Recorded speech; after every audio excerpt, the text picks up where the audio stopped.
Halo, shalom. Selamat pagi anak-anak teacher. Bagaimana kabarnya hari ini, Nak? Semoga kalian semua dalam keadaan baik, dalam keadaan sehat ya, Nak. Amin. Nah, sekarang kita ada di hari Senin, hari yang baru tentu dengan materi pembelajaran yang baru juga. Hari ini, Nak, kita akan belajar tematik 6B, subtema 3, pembelajaran 5 dan pembelajaran 6.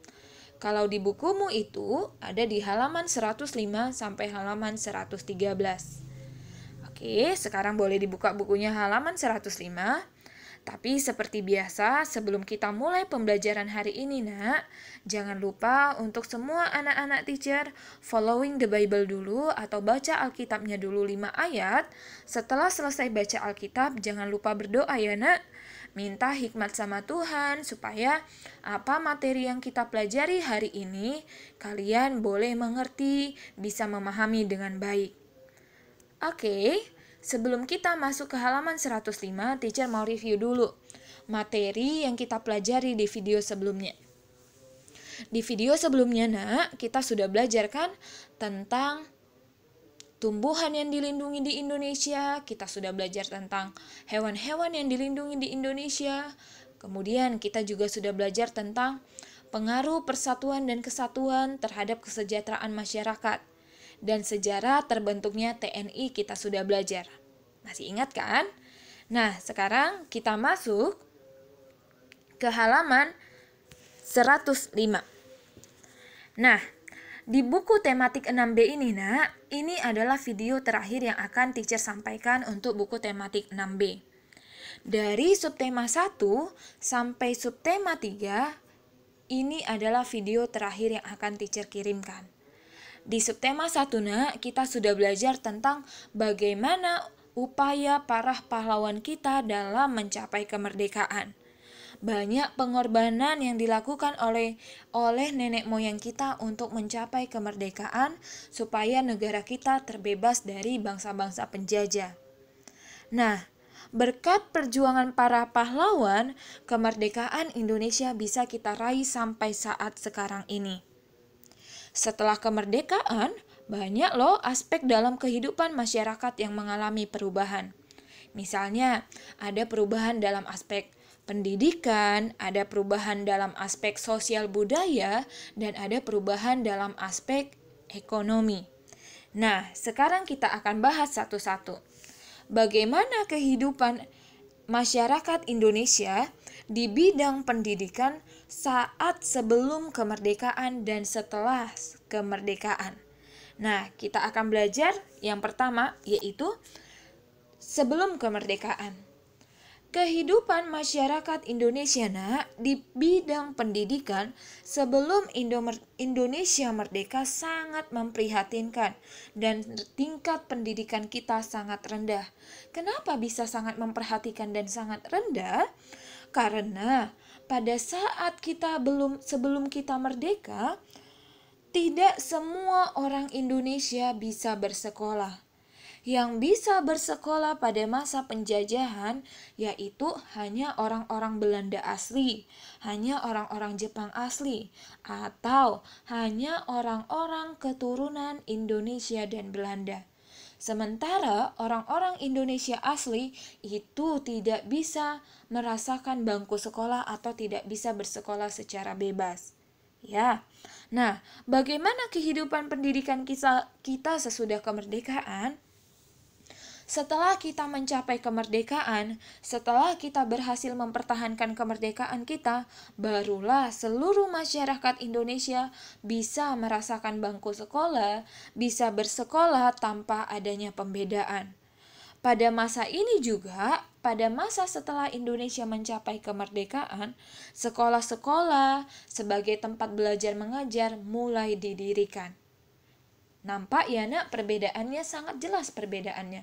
Kalau pada saat penjajahan kita tidak bebas bersekolah, setelah kita merdeka baru kita bebas untuk bersekolah. Paham ya? Nah, lantas bagaimana dalam bidang sosial budaya?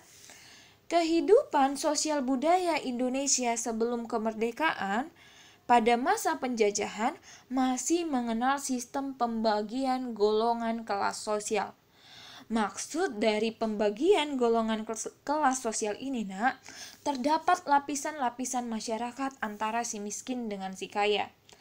Apa-apa saja golongan kelas sosial pada masa penjajahan?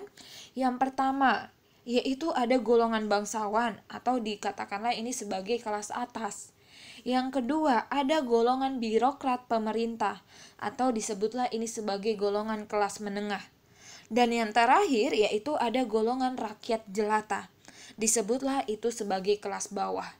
Sebenarnya pembagian golongan-golongan kelas sosial ini bukan merupakan kepribadian bangsa Indonesia. Tapi pada masa penjajahan, sebelum kita merdeka, kita masih mengenal sistem golongan-golongan pembagian kelas-kelas sosial di tengah-tengah masyarakat. Lantas, bagaimana dengan bidang sosial budaya masyarakat Indonesia sesudah kemerdekaan? Nah, setelah Indonesia merdeka, tidak ada lagi pembagian golongan kelas sosial di masyarakat. Kenapa? Karena sebenarnya semua masyarakat Indonesia itu memiliki kedudukan, memiliki hak, memiliki kewajiban yang sama sebagai warga negara Indonesia, tanpa adanya pembedaan antara masyarakat A dengan masyarakat B. Semua masyarakat Indonesia setelah kemerdekaan itu memiliki kedudukan, hak, dan kewajiban yang sama di depan hukum. Ya? Paham ya, Nak? Nah, sekarang kita lihat bagaimana kehidupan masyarakat Indonesia di bidang ekonomi sebelum kemerdekaan. Nah, sebelum kemerdekaan, Nak, kehidupan ekonomi Indonesia itu sangat-sangat rendah sekali. Kenapa sangat rendah? Karena banyak para penjajah mengambil hasil alam dan hasil petani dan hasil tanam petani untuk kebutuhan mereka sehari-hari. Pada masa penjajahan ini, kegiatan ekonomi Indonesia itu dikuasai oleh Belanda dan Jepang. Jadi walaupun kita warga negara Indonesia asli, ada di negara kita sendiri, tapi karena kita masih dalam kondisi dijajah, maka kita dalam melakukan kegiatan ekonomi kita tidak bebas, tapi masih dikuasai oleh negara penjajah. Paham ya? Nah, setelah kemerdekaan, barulah berubah kehidupan ekonomi Indonesia. Setelah Indonesia merdeka, masyarakat Indonesia sudah mulai bisa mengatur sendiri kehidupan ekonominya tanpa adanya campur tangan dari bangsa lain. Walaupun dalam membangun perekonomian Indonesia itu kita nggak langsung mapan 100%, kita masih mengalami kendala-kendala. Tapi itu adalah hal yang wajar. Kenapa? Karena kita baru masa awal kemerdekaan, masih baru merdeka, masih banyak yang harus kita pelajari sebagai negara yang utuh, sebagai negara yang sudah 100% merdeka. Nah, sekarang kita lihat anak teacher, keadaan ekonomi pada awal kemerdekaan. Seperti yang teacher bilang tadi, di awal kemerdekaan, ekonomi kita nggak langsung bagus, nggak langsung stabil, tapi kita masih mengalami kendala-kendala. Kenapa kita masih mengalami kendala? Karena kita kan baru negara yang merdeka, masih baru, masih fresh, masih sangat-sangat baru merdeka, masih banyak masalah-masalah yang kita hadapi. Di antaranya yaitu alasan-alasan kenapa Indonesia ekonominya masih rendah di awal kemerdekaan. Yang pertama, Indonesia yang baru merdeka, sehingga Indonesia belum memiliki pejabat khusus yang bertugas untuk menangani perekonomian di Indonesia. Yang kedua, disebabkan karena sebagai negara baru, Indonesia belum mempunyai cara untuk mengatur keuangan negaranya. Yang ketiga, kondisi keamanan di Indonesia belum stabil, sehingga kegiatan ekonomi Indonesia masih terganggu. Kenapa dikatakan kondisi keamanan kita belum stabil? Karena masih terdapat beberapa pemberontakan, masih terdapat beberapa peperangan di awal kemerdekaan.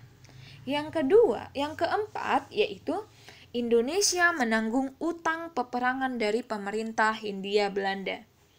Yang kelima, pengeluaran yang besar untuk membiayai operasional pertahanan dan keamanan negara. Selanjutnya yaitu Indonesia belum memiliki mata uang sendiri. Saat itu saat di awal kemerdekaan, mata uang yang digunakan Indonesia masih mata uang Jepang dan mata uang Hindia Belanda.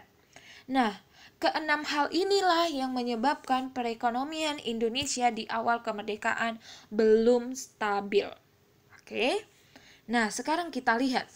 Karena di awal kemerdekaan perekonomian kita belum maju, belum stabil, masih banyak terdapat kendala, maka selanjutnya untuk mengatasi permasalahan ekonomi tersebut, pemerintah Indonesia melakukan beberapa kebijakan ekonomi. Apa-apa aja sih kebijakan yang dilakukan pemerintah Indonesia di awal kemerdekaan? Yang pertama ada namanya kebijakan ekonomi gerakan benteng. Apa itu kebijakan ekonomi gerakan benteng? Gerakan benteng dirancang oleh seorang ahli ekonomi Indonesia yang bernama Sumitro Jojo Hadikusumo. Gagasan ini didasari oleh kesadaran akan pentingnya mengubah struktur ekonomi Indonesia yang tadinya kolonial menjadi sistem ekonomi nasional. Caranya yaitu dengan memberikan kredit impor atau bantuan kredit usaha bagi pengusaha bumi putra. Pengusaha bumi putra di sini maksudnya adalah pengusaha asli Indonesia. Namun, program benteng ini belum bisa berjalan dengan lancar dan dianggap gagal. Kenapa? Karena dianggap pemberian kredit itu tidak tepat sasaran. Maka gerakan benteng ini dianggap gagal. Kebijakan yang kedua yaitu ada namanya Konferensi Indonesia. Konferensi Indonesia ini diadakan sebanyak 2 kali. Konferensi yang pertama diadakanlah itu di awal tahun 1946. Dan konferensi yang kedua diadakanlah itu pada tanggal 6 Mei 1946. Konferensi ini diikuti oleh para kepala daerah di Pulau Jawa. Konferensi ini diadakan dengan tujuan untuk apa? Yaitu untuk memperoleh kesepakatan dalam mengatasi permasalahan ekonomi, seperti permasalahan produksi, kemudian permasalahan sandang, permasalahan distribusi pangan, dan permasalahan nasionalisasi perkebunan. Kemudian, yang ketiga yaitu ada namanya kebijakan dalam bidang moneter. Kebijakan dalam bidang moneter ini diterapkan pada tanggal 13 Desember 1965. Kebijakan ini berupa pengurangan nilai uang sebesar 1.000 menjadi 1 rupiah. Ya, pengurangan nilai uang sebesar 1.000 rupiah menjadi 1 rupiah. Namun kebijakan ini pun bukan membawa dampak yang baik. Sebaliknya, justru semakin meningkatkan inflasi. Ya, kenapa inflasi semakin meningkat? Karena kegiatan ekspor yang terhambat yang memperburuk kondisi perekonomian Indonesia. Ya. Kemudian yang keempat yaitu ada rekonstruksi, yang kelima yaitu ada namanya rekonstruksi dan rasionalisasi angkatan perang. Maksudnya program ini dibuat yaitu dengan tujuan untuk apa? Untuk mengurangi beban negara dalam bidang ekonomi. Program ini dibuat tahun 1948. Karena biaya yang dikeluarkan untuk angkatan perang sangat terlalu besar, maka dikurangilah biaya untuk angkatan perang. Nah, saat biaya angkatan perang dikurangi, dialokasikanlah biayanya tadi dialihkan ke bidang-bidang ekonomi lainnya. Paham ya? Nah, selanjutnya yaitu yang kemudian yaitu ada pembentukan Badan Perancang Ekonomi. Pembentukan Badan Perancang Ekonomi atau disebutlah ini dengan Planning Board. Nah, Badan Perancang Ekonomi diusulkan oleh seorang tokoh Indonesia yang bernama A.K. Ghani, yang merupakan seorang menteri kemakmuran. Untuk apa tugas ini dibentuk? Apa fungsinya? Yaitu tugas utama badan ini adalah membuat rencana pembangunan ekonomi untuk jangka waktu 2-3 tahun. Tapi kemudian terjadi perubahan, dalam prosesnya terjadi perubahan. Yang tadinya dianggarkan atau direncanakan untuk 2-3 tahun, berubahlah menjadi rencana untuk 10 tahun. Oke. Selanjutnya yaitu ada namanya ORI atau Uang Republik Indonesia. Nah, pada tanggal 1 Oktober 1946, diberlakukan kebijakan melarang penggunaan mata uang nica dan menggantikannya lah dengan penggunaan uang baru Indonesia yang disebut dengan Uang Republik Indonesia.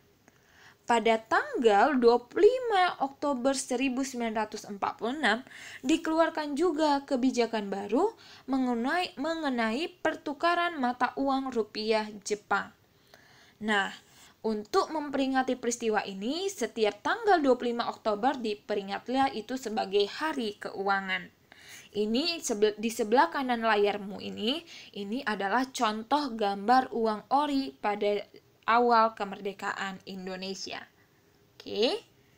Nah, sekarang kita lihat. Kita lihat bukumu halaman 107.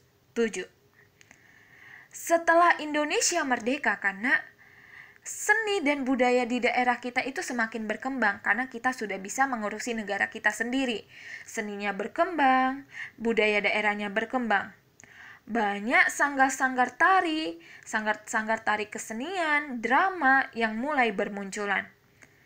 Kesadaran masyarakat akan pentingnya menjaga kelestarian budaya juga mulai timbul seiring dengan kemerdekaan Indonesia. Nah, di pembelajaran sebelumnya kita sudah belajar kan, Nak, tentang pola-pola tari dalam tarian daerah Indonesia. Nah, sekarang kita akan belajar tentang apa-apa saja hal yang harus kita perhatikan saat akan menampilkan tarian secara berkelompok. Jadi, kalau kita mau menampilkan tarian secara berkelompok, nah ada 3 hal yang harus kita perhatikan.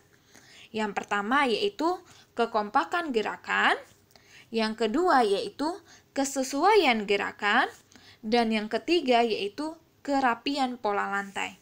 Ketiga hal ini adalah 3 hal pokok yang harus kita perhatikan pada saat kita akan menampilkan tarian kelompok. Cuman, karena kita nggak ada praktek tari kelompok, nah, maka yang di halaman 108 tidak bisa kita isi tabelnya ya. Tapi yang penting kalian sudah paham. Kalau kita mau menampilkan tari kelompok, ada 3 yang kita perhatikan. Kekompakan gerakan, kesesuaian gerakan, dan kerapian pola lantai. Sampai sini paham ya, Nak Teacher? Oke, sekarang kita lihat, Nak, bukumu halaman 111. Halaman 110. Nah, coba perhatikan, Nak, bukumu halaman 110. Di situ ada 4 gambar. Coba kita perhatikan. Dari keempat gambar ini, berilah tanda checklist pada gambar yang menunjukkan sikap persatuan dan kesatuan. Dari 4 gambar ini, Nak, kira-kira mana yang menunjukkan sikap persatuan dan kesatuan dan mana yang tidak menunjukkan sikap persatuan dan kesatuan? Coba, gambar pertama. Kami berteman tanpa membedakan satu sama lain. Apakah itu mencerminkan persatuan dan kesatuan? Iya, checklist lah, Nak, di gambar pertama. Halaman 110 ya. Gambar kedua, ada orang lagi bermain sepak bola. Kalian curang. Tidak, kalian yang curang. Apakah itu persatuan dan kesatuan? Tidak kan? Berarti kasih tanda silang aja ya, Nak. Oke, gambar yang ketiga itu ada gambar 2 anak, satu anaknya lagi duduk, satu lagi berdiri pegang sapu. Hari ini giliranmu piket, jangan malas-malasan dong. Nah, apakah itu persatuan dan kesatuan? Tidak kan? Berarti tulis checklist. Gambar silang. Tanda silang itu bukan mencerminkan sikap persatuan dan kesatuan. Gambar yang terakhir, gambar yang keempat. Kami berteman dengan rukun. Sudah pasti itu melambangkan persatuan dan kesatuan. Nah, dari awal subtema 1 sampai di akhir subtema 3 ini, kita selalu bahas persatuan dan kesatuan. Persatuan dan kesatuan. Nah, sebenarnya apa pengertian persatuan dan kesatuan? Nah, Persatuan berasal dari kata satu yang berarti utuh dan tidak terpecah-pecah. Sedangkan kesatuan merupakan hasil dari persatuan yang telah menjadi utuh. Jadi bisa kita simpulkan bahwa persatuan dan kesatuan adalah suatu kondisi di mana masyarakat bisa hidup rukun, utuh, dan tidak terpecah di tengah-tengah perbedaan yang ada. Ya. Kemudian, makna persatuan dan kesatuan itu apa? Persatuan dan kesatuan memiliki makna yaitu keadaan satu atau tunggal yang menuntut adanya keterpaduan dari keberagaman atau perbedaan bangsa Indonesia. Baik itu perbedaan bahasa, perbedaan budaya, perbedaan suku, dan perbedaan agama. Bisa dipahami ya, Nak? Nah, sekarang kita lihat prinsip persatuan dan kesatuan. Yang pertama yaitu ada prinsip Bhinneka Tunggal Ika. Bangsa Indonesia terdiri atas berbagai suku, bahasa, agama, dan kebiasaan yang majemuk atau beragam. Hal ini mewajibkan kita untuk selalu bersatu padu. Oke? Yang kedua yaitu ada prinsip nasionalisme Indonesia. Maksud dari prinsip nasionalisme ini yaitu cinta tanah air. Artinya, kita tidak merasa paling unggul daripada suku bangsa lain. Kita tidak merasa lebih hebat dari orang lain. Namun kita berusaha yang terbaik untuk memajukan negara kita. Oke. Prinsip yang berikutnya yaitu prinsip kebebasan yang bertanggung jawab. Maksudnya yaitu setiap individu manusia memiliki kebebasan. Tapi ingat, di samping memiliki kebebasan, kita pun memiliki tanggung jawab tertentu terhadap diri kita tersendiri, terhadap orang-orang di sekeliling kita, dan yang terpenting adalah memiliki kebebasan dan tanggung jawab kepada Tuhan Yesus Kristus atau Tuhan Yang Maha Esa. Paham ya, Nak? Nah, sekarang kita lihat contoh sikap persatuan dan kesatuan dalam kehidupan sehari-hari itu bagaimana? Yang pertama, kita hidup rukun antar sesama manusia. Yang kedua, kita saling tolong-menolong. Jika ada yang membutuhkan pertolongan, dengan ringan tangan kita mau menolong. Selanjutnya, selalu menyelesaikan masalah dengan cara musyawarah untuk mencapai mufakat. Berikutnya yaitu ikut serta dalam kegiatan gotong royong, ronda malam, atau acara kegiatan masyarakat lainnya. Berikutnya yaitu saling menghormati antar sesama manusia. Berikutnya yaitu menghormati pendapat orang lain. Selanjutnya, tidak mementingkan diri sendiri. Oke? Ini adalah contoh-contoh yang mencerminkan sikap persatuan dan kesatuan dalam kehidupan kita sehari-hari. Lantas, usaha apa yang bisa kita lakukan sebagai seorang pelajar dalam mempertahankan persatuan dan kesatuan di Indonesia? Usaha yang bisa kita lakukan dimulai dari hal sederhana, yaitu selalu berbuat baik dengan orang-orang yang ada di sekitar kita. Kita tidak memilih-milih teman, kemudian selalu menghargai orang lain. Ini adalah 3 hal dasar yang bisa seorang pelajar lakukan untuk meningkatkan atau mempertahankan persatuan dan kesatuan. Bisa dipahami ya, Nak? Oke. Sekarang, tugas. Tugasmu, Nak, ada di buku paket halaman 109. Ayo berlatih nomor 1 sampai 5. Kerjakan di buku latihan seperti biasa. Jangan lupa ya, Nak Teacher, tulis harinya, tulis tanggalnya, dan buku halaman berapa yang kamu kerjakan, tulis di atasnya. Oke?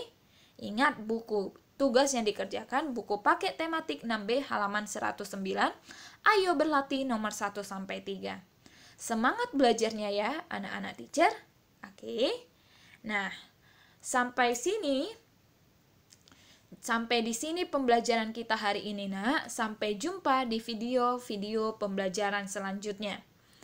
Seperti biasa, karena kita saat ini masih dalam kondisi di tengah-tengah pandemi Corona COVID-19, jangan lupa untuk selalu rajin cuci tangan, selalu pakai masker jika keluar dari rumah, dan selalu jaga jarak. Oke?